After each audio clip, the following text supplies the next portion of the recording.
Welcome to Be Woke Vote. I'm Roland Martin, host of Roland Martin Unfiltered. Our whole focus is to engage folks all across this country to get them to understand the power, the impact of voting, and what it means to you and your family. We had some amazing conversations with folks from all walks of life. And joining me right now is someone who gives a totally different perspective as a Hollywood insider, as a pastor, as somebody who sees the world in a whole different way. Give it up, folks, for Devon Franklin. What's up? Glad you're here, baby. Good to see you. It's interesting when we talk about Hollywood, faith, and politics. Yeah. Because we've always had faith involved with politics. But when you think even about our struggle, when you think about Black Freedom Movement, when you think about the role that Harry Belafonte played, and Sidney Poitier, and Diane Carroll, and James Brown, and Dick Gregory, we've always had Black folks who were in Hollywood who understood that they were not just on the big or the small screen. That's right. They were also Ruby D, I.C. Davis. I can go on and on. Paul Robeson. They understood we got to use this thing we got. That's right. To make change. Absolutely. And the thing about it is, especially now, you know, when the stakes couldn't be higher for where we are as a country, where we are as a culture, when you have the platform in entertainment, I do believe it's important to use it, because the same people that will buy the movie ticket or stream the album or go and support the book, they're the same people. They're voting for what they want to see in entertainment. And now to me, it's about using the platform to say, hey, it's not just about an entertainment vote, it's about a vote that actually is going to affect the very trajectory of your life. I remember reading a piece where Dr. King said to Sidney Poitier, Jediah and Kara, no, we need y'all doing what y'all do. We need, you are helping the race by what you're doing on that screen. And there were people who were critical of them because they felt they should have been as involved as Harry Belafonte or Dick Gregory. And the reality is, like, so even today, the reality is everybody is not going to be as active and involved as Kerry Washington or Jeffrey Wright. They're going to be those people who are going to be raising money. They're going to be those people who are going to be publicly raising money, others who are going to be privately raising money. But the thing for me is you got to do something. Yeah, no matter what it is. And I think that's also one of the challenges, is that too often we will look at others and make a judgment on what they shouldn't do. I think we all have to operate based on our convictions, right? And that conviction, especially when it comes to being politically active, is going to take a different shape in each individual relative to who they are, their platform, their background, so on and so forth. But I agree with you that we all, especially in this moment that we're living in, should feel compelled, no matter what our sphere of influence is to do something to help make this thing different. Look what just happened with Taylor Swift. Exactly. So here is right. Here is a young white woman from Tennessee who has look. I'm not going anywhere near politics. Everybody, we all good. We love everybody. But all of a sudden, she's like, "Hold up, the stakes are too high." So she goes, and what got me was, and I will give her credit. She didn't just say, "Oh, hey, I just need y'all to vote." She said, "No." She did her homework. She said, "I'm looking at this man." Yep. The former governor of Tennessee.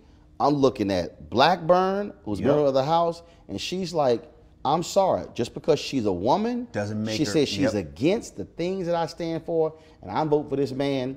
And there's 100,000 new voters just from that in like a 48-hour period. But here's the thing: how much effort did it really take her to do that? Not much. It was an Instagram post. So the idea that it's really hard, it's really not.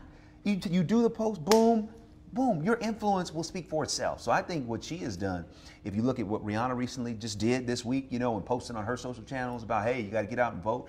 I love what we're seeing, because it just takes one person like that to say, hey, before I wasn't going to get involved, now I realize I have to get involved, and it becomes a snowball effect. See, because the thing for me is, as I look at, you know, I look at these massive followings. I mean, you look at these numbers, and the thing is, it's like you can forget.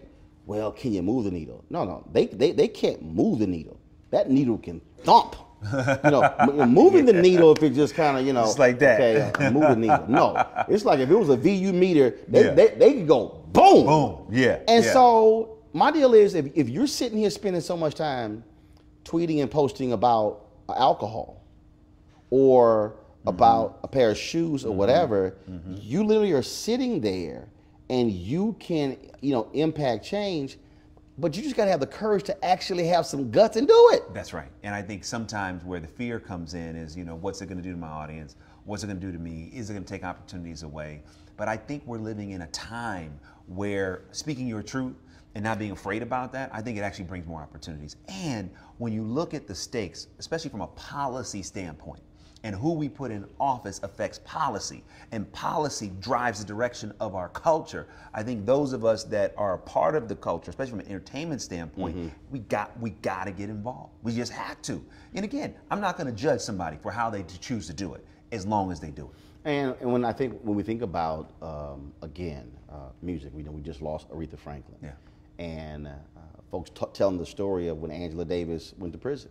They were threatening to send her to prison. And she said, "Oh, black people made me my money, and I'm gonna spend the $250,000 to make sure to bail her out. And so, and it was sort of like, whoa. Yeah. And they were like, and her deal, it wasn't where she said, you know, I know all the different factors, I know all different things, but her deal was, my people made me this money, I got it, and I'm gonna use it. Right. And here's how I'm gonna use it. Right. You know, and what was amazing is that what that did is it elevated her profile. It elevated who she was. So this idea of giving back in service and being politically active in social justice, sometimes we think, oh, you know, I don't want to get involved. No, the more we get involved, the more people realize we care. When I look at right now where we stand, you talk about these issues and where we are in the level of divisiveness. I do believe you have a significant number of people, especially you look at the numbers of young people. I remember the last election, 2016, the Joint Center for Political and Economic Studies, they released their survey where it said who is excited or who said, we're absolutely gonna vote. They polled black folks, 65 plus, off the chart. They had the highest number. Literally, it went from, 65 plus is where they started. And as you went from 65 plus, the next group, which was like 48 to 65, and then you went from 30 to 47 or whatever, that bad boy was dropping. And the lowest number was 18 to 29. And I never forget what Jesse Jackson Jr. said once. He was in Congress, and these young folks came to him, and they were like, man, if you don't do this, we're gonna vote your ass out of office. He said, this is exactly what he said. He told them, he said, quote, he said, I don't give a fuck what none of y'all think. He said, let me explain something to y'all. He said, you see that building right there? He said, see that high rise? That's senior living. He said, that's who's gonna put me in. He said, I don't give a damn what y'all saying. They gonna vote. He said, I'm gonna go in that building. He said, and I'm gonna get every vote in that building. He said, now, if you want to get my attention, I want you to go get the number of people who are your age to equal them. And he wasn't just like, I'm dissing y'all because you're young. He's saying his deal is like it was. They will vote. They gonna turn out. Right. And the numbers prove it. And it's hard, and it kills me when I say, I'm sorry, if you're sitting on, you are not, millennials are the largest group in America. They're now larger than baby boomers, and if you don't use your power, they will run you over. Completely. And I think that's why what we're seeing so much, especially when you look at who's controlling the country and how the country is being controlled, it is because the powers that be and those that know how the system works are taking advantage of the system for their own interests. So part of it when it comes to this millennial generation is education. You got to understand why it's so important, understand what's really at stake. So the things that you're seeing, that they may be seeing right now that make you angry, here's how you can affect change. And what I love is that what you're seeing, what's coming out of Parkland, is these younger group, of millennials becoming much more politically savvy, much more politically activated and organized. Right. Organization is key. It's like, an ant by itself can't do anything, but ants working together, can do things well beyond their own capacity. And I think the same thing goes for this younger generation to become united and activized on what's happening. And what I love what you're seeing right now is that when you look at a Taylor Swift, right, or you look at a Rihanna, or you look at those like a Kerry Washington, this generation, which gets so much inspiration from entertainment, this generation is influenced. I mean, every generation has their influence. Yep. But I would argue, by and large, when you talk about Harry Belafonte, or you talk about, how it was, in the 60s, 70s, and even 80s, there was, you had the entertainers, you had the church, you had the activists. In our day and time, the church is somewhat losing its influence. Entertainment influence is growing. The activists are losing their influence. So where do most, this younger generation go? They go to entertainment. And so the influencers' entertainment can actually move the needle. And when you see people become active, I love how this younger group of people are saying, wait a minute, we don't like what just happened with Kavanaugh. We're going to do something about it. We don't like the fact that there's no gun control. We're going to do something about it. And I do think that as tragic as these events are, they are becoming more galvanizing to get this younger group of voters, which is so influential, to get out and do what we know they can do, which is to help move the needle.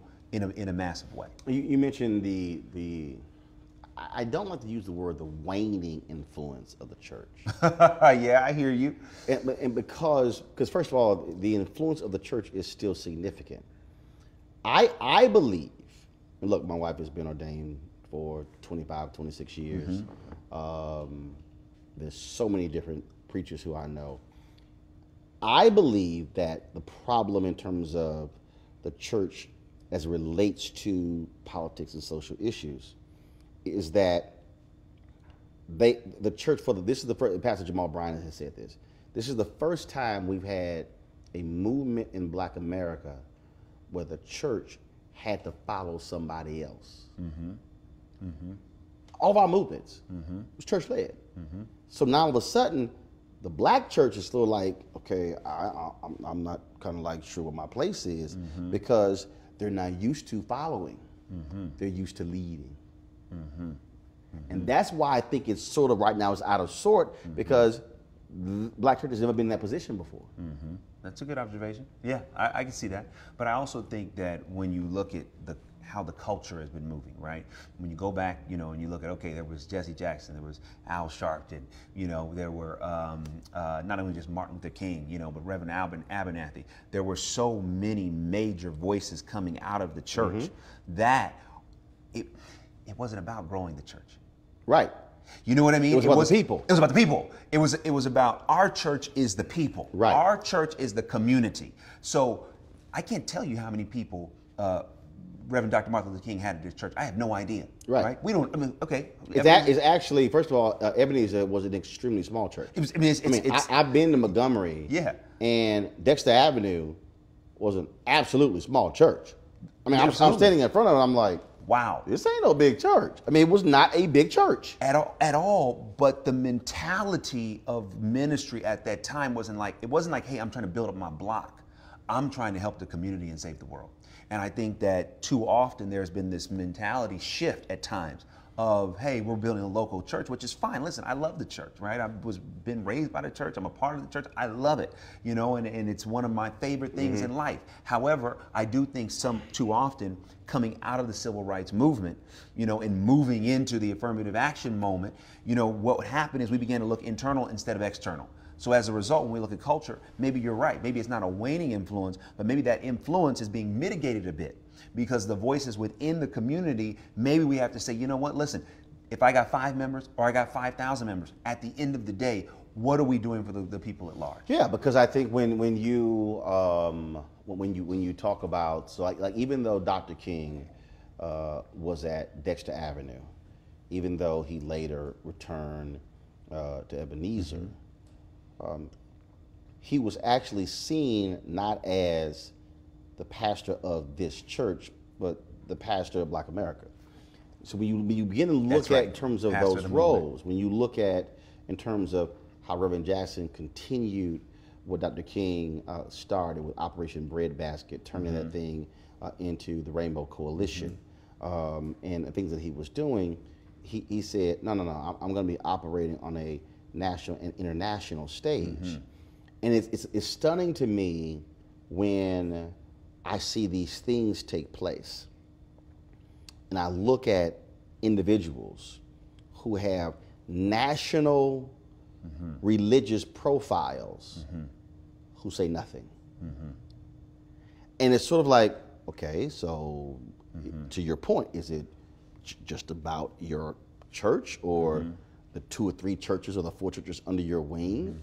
It's like, do you not see yourself as even bigger than that? Do you not see yourself as beyond that? And I think that also is where this thing plays as well. And it's troubling because these are individuals who, just like the entertainers, have tremendous influence. Yes, without a doubt. Won't use it. Without a doubt. Won't. No, I don't want to. I don't want to. I don't want to upset Republicans. I don't want to upset Democrats. I don't want to be in this game. And I'm sitting here going, yeah, you're here to save souls, but those same souls need to be owning homes. Those same souls are concerned about not being able to get a job. Those same souls are concerned about whether my kids get an education. And so and so that's just it. I think that's where I also struggle, because it's like, dog, are you gonna say something? Right. I know. But the thing that I see happening, because there are, when you look at the Kavanaugh situation and so many other things playing themselves out in front of the entire world stage, at a certain point, if you stay silent, then that silence will be viewed as being complicit. Yep. In this day and age, given what's going on. It's like, sorry, none of us like to be on either side, right? Because, we're all humans, no matter what we may believe, right? We're all God's children, no matter what side of it we may be on. However, there is a war at stake for our culture, for our community, for the vibrancy and the health of our families. And we do have to roll up our sleeves now and participate and fight, because if we don't, lives will be lost as a result. So I'm gonna ask you about Paula White. Okay, all right. Here we go. We're gonna get woke. So there were some things that she said on Jim Baker's show, and I blasted her. And that comment I did on Tom Joram, I did on my television show, at millions of views. And so she sends me this email. Take it out of context, oh my God, I'm out of the country. And I said, Paula, when you get back, we need to sit down and have a conversation.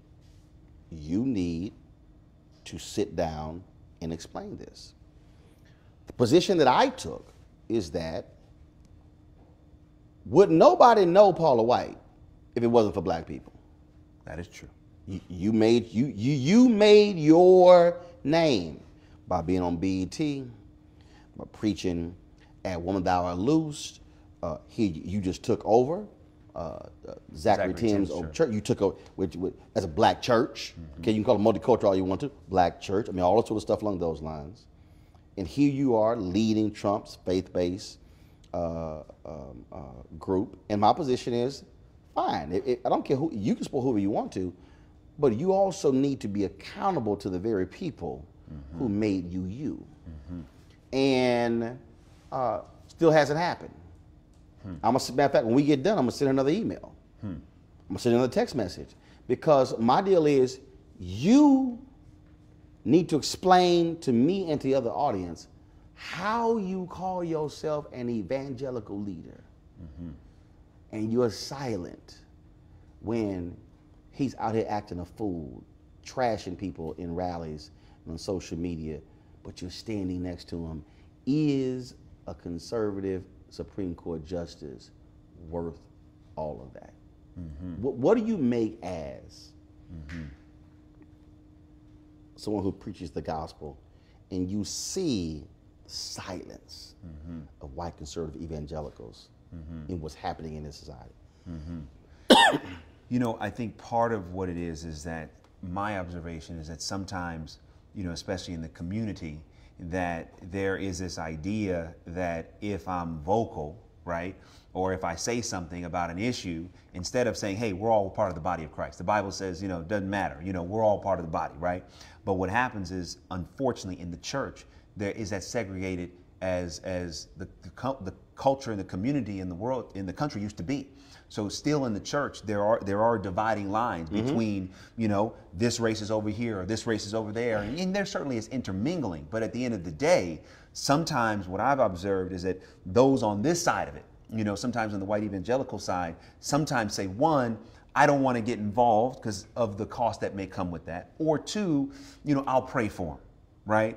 And I'm like, okay, there's nothing wrong with praying, but if we're a part of the body and one part of the body is sick, we don't say, I'm gonna pray for my arm. No, we're gonna say, no, I gotta go to the doctor, right? Because if the arm is sick and I lose my arm, I'm not gonna be able to function. So sometimes I think that the power in this country is sometimes put over the power of God. So that sometimes having power in the country is what's number one, and then the power of God is number two. Because truly, I think if we all were seeking God's power, at the end of the day, if we saw our brother or sister hurting, if we saw our communities, being disparaged, as Christians, no matter what our race is or part of the religious sphere we would be on, that would be our heart. Our heart says, Jesus says, if you did this to the least of these, you've done this to me. So sometimes I see, the dividing line between those of color in the Christian space and those, of not of color in the Christian space, and there being a little bit of apathy, a little bit of fear. And also I think there is, and this may sound ridiculous, but I think part of it is just a lack of communication and understanding. Even though we're in 2018 as people of color, there are a lot of people not of color who do not still understand the people of color experience in this country. Right. And so part of what it is education. What I would love to see is to bring together, those from the white evangelical community, those from the African American, evangelical community, the Latino, and have a summit. Let's talk. They won't do this. it. Let's come together. No, they won't do it. They won't do it. First of all, Bishop Harry Jackson sort of did this. They had one at Bishop Jake's church, and they had a couple of more meetings in Virginia. So he's been trying to do that. But Reverend Dr. William J. Barber, he, along with Jim Wallace and others, they've issued a challenge to Jerry Falwell Jr., to Robert Jeffers, to Ralph Reed, to Tony Perkins, to Paula White and others. They won't accept the invitation. Now see, again, that's where for me, I've got to question and or challenge your faith. Because if your position, if you're Jerry Falwell Jr., and you're leading Liberty University, and you're always talking about Jesus and God, this and the other, why are you scared to sit across from the table from somebody with a differing view? I don't know. Show me how that's leadership. When Dr. Barber and others, they've got a rally in Lynchburg, and you have the you have the Liberty University Police Department send a statement: if y'all step foot on this campus, you will get arrested. But you're a Christian leader. That is a problem for me. And it really behooves to me when I see those type of things, it just makes me more galvanized, as a man of faith, to put a different perception and reality of what it means to be of faith in the culture and the community. Because that really is not what it means to be Christian at all. What it means to be Christian is, hey, I may not agree with you. You may not agree with me. But as brothers and sisters, we can come together. We can have conversation. We can have a public and private discourse. Yeah. But to fear that or to work against that, to me, I don't know how someone could take that stance. I don't know. So my thing is like, here's what I'm gonna do. Here's how I'm gonna do it, and work every single day to put a different understanding of what it means to be of faith in the world today. When a group of black pastors met with Donald Trump at the White House, it was supposedly about criminal justice reform. But in Trump's opening statement, he mentioned about 10, 12 different issues. And one pastor in the meeting talked about how, Trump has done more for black people than Obama ever did. And I listened to all those different pastors as they went around that particular table. And I wrote a column afterwards where I said, what did you say? And I said, when you go to the White House, are you enamored with getting the invitation, or do you bring your prophetic with you?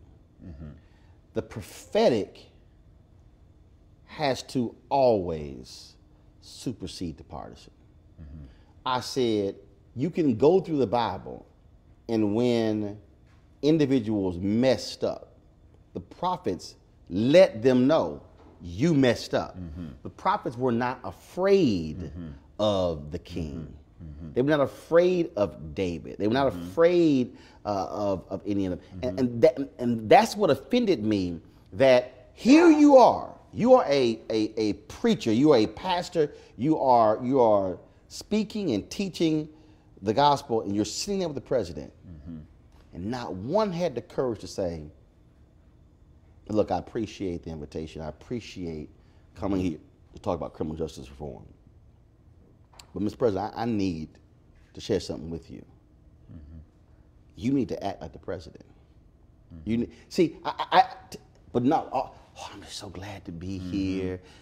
You are just wonderful. You are just what you've done to the country. No, the prophetic would say, I appreciate being here, but I got to speak some truth while I'm here. And there's some things that you need to hear from a pastor. Now, whether you want to reject it and ignore it, that's fine, but somebody at that table got to say it. That was the issue that I took with all those pastors. Not one had the guts to say, Mr. President, character matters. How you behave matters. And how you behave is wrong. And we're going to pray for you. We're going to pray for there's a change in your behavior. Not one. That was the issue that I took. Wow. You know, And I think by not saying that, it speaks to young people. And they were like, that's why I ain't going to church. Because you don't have the courage to say what should be said. Yeah, you know, when Jesus sent out the 12, he said, be wise as a serpent, be harmless as a dove. And in moments like that, and you know, it's like when you're dealing with politics and you're dealing with different people who have different agendas, part of it is sometimes before you even get in the room or before you're going to meet with somebody, you got to do your prep. You got to say, okay, this person is working an agenda. They have a certain degree of power. They have constituents, whatever it may be. Right. Let me do my prep before I get in the room so that I'm prepared to handle it. Because when you're going to someone else's turf, they control the environment. Right. So that is one of the biggest turfs in the world. Oh, yeah. So part of it is like, okay, I'm being invited to whatever the situation may be. I'm being invited. Okay, let me spend some time. Let me get my team together. Let me get my talking points together. Let me get some strategy in place so that when I'm in the room, I've prepared myself to maneuver and to handle and to respond to certain situations. And I'm sitting there going, the cameras are rolling. It's 12, 15 people in here. If I'm number 13, 14, 15, by the time they come to me, I should have figured out something to say that, well, I done sat and listened to what all the other fools had to say, and did nobody give any challenge to him, and those cameras are there, and this is about to be broadcast all over the world. I better send a signal to my members that I'm willing to say that what needs to be said sitting at the table. And that's why a lot of them got criticized when they came back, because it wasn't that you went to the meeting, it was that you didn't say nothing. Right, it's not about the table. It's like, hey, you know what? You had access, cool. You know, but I think also, again, it's like, and some friends of mine were there, and, you know, look, I love them dearly. Hey, you know, and the situation happened, and, you know, we move on. But the thing I thought I thought would have been handled differently was this. Again, I wasn't invited, so I don't know if what I'm getting ready to say is fact. It's what I've heard. That there was the invitation sent out, and like, hey, here's what we're going to do. Right. We're going to talk about this, but there won't be any questions. Right. To me, that's the first sign. Right there, like, I ain't going. No, I don't mind going. I don't mind having a conversation, but I can't ask nothing? If I can't ask anything, it's not a real dialogue. You know, Right. It's just not real dialogue, because a real dialogue requires questions and answers and responses, because we're here seeking a response for how we can bring light to this particular issue. So to me, that might have been the first red flag, if in fact that is true. No. First of all, it is true, because there was a pastor who was invited who called me for counsel. And I said, hell no, don't walk in that room. Because again, if I can't, look, I've been invited 3 times with the television anchors to sit the luncheon with Donald Trump, and it's off the record conversation, and we get to ask questions. If you told me I was invited to an event at the White House and I didn't get to ask questions and all he gonna do is sit there and talk, I'm not going. No, right. I need to be able to sit here and what am I gonna walk out and describe? His demeanor, what he looked like, how did he eat his salad? It's not a conversation. No, it's a lecture. It's not a conversation. It's like how, you know, for a lecture, I can watch that on TV, but there's a real opportunity for dialogue, for questions, to get answers, to understand, to also provoke thought, to say, hey, what about this? Why is this? To me, that would be positive and potentially productive discourse. And I do think the positive thing that I think came out of that, going back to our part of the conversation about the influence of the Black church, is I think or the church in general, it shows the church has a voice, but what are we doing with Right. it? How you using it. And how Yep. are we using it, you know? Because some of the ministers, again, some of my friends that were in the room, you know, I do believe their intention was sincere. They weren't there, you know, just to be on the stage. Be there for the photo op. Yes, completely. Their intention was good, but I think that sometimes, again, the forces that work against the positive things that we're trying to do, if we are not prepared That's and right. we are not unified, those forces can disrupt even the best intentions. And if you ain't ready for the big stage, don't go on the big stage. If it's entertainment, if you ain't got enough hits to sing on the Essence main stage, go on to the Super Lounge. Get ready. That's right. Prepare yourself. Which is fine. Right. But that main stage is a whole different ball game. Yes. That's a beast. Yes. And I think that also Yeah. what was one of the cases there. What would you say to a young person who says, "Look, I'm trying to change our society. I'm trying to change this world. Man, I ain't got time for this church stuff. I just don't think y'all legit." Oh man, I would say just because you see an artist in music that you don't like, do you stop listening to hip hop? No, it's like ridiculous. You see one artist do something that is what their choice was, has nothing to do with the whole industry or the whole art form of hip hop. You don't throw out hip hop. So the same way, if you see an artist that you don't like do that, I would ask you, don't do the same thing with the church. Because just because you see one minister, one man or woman do something that you don't agree with, don't use that as an excuse to demonize an institution that could actually help save your life.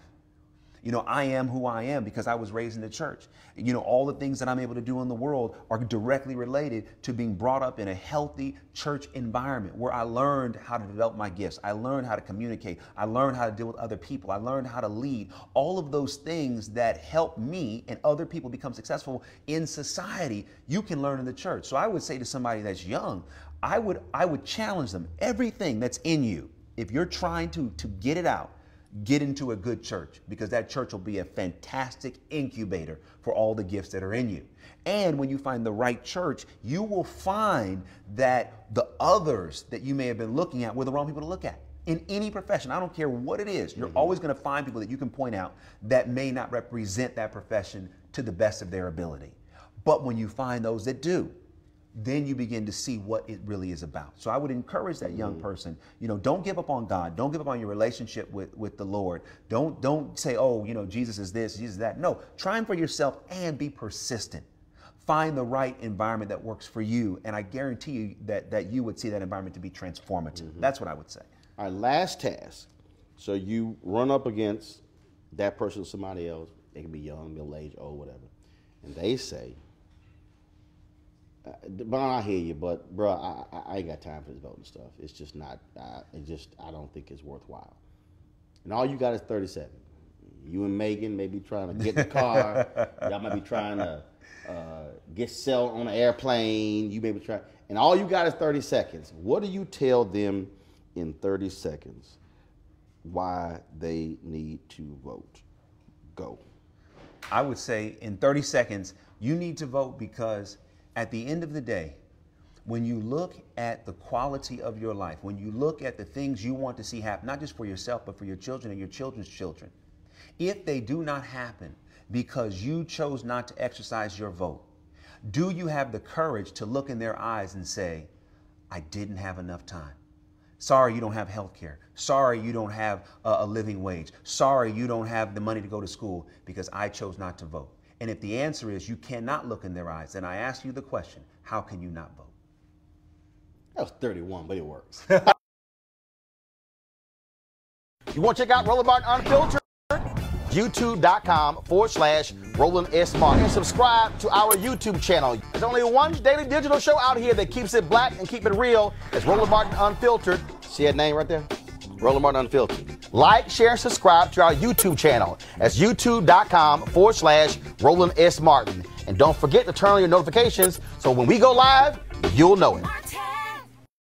Hey fam, want to check out Roland Martin Unfiltered? The blackest show on all of digital, cable, and broadcast. Check out our audio podcast. There's only one daily digital show out here that keeps it black and keep it real. It's Roland Martin Unfiltered. Press play.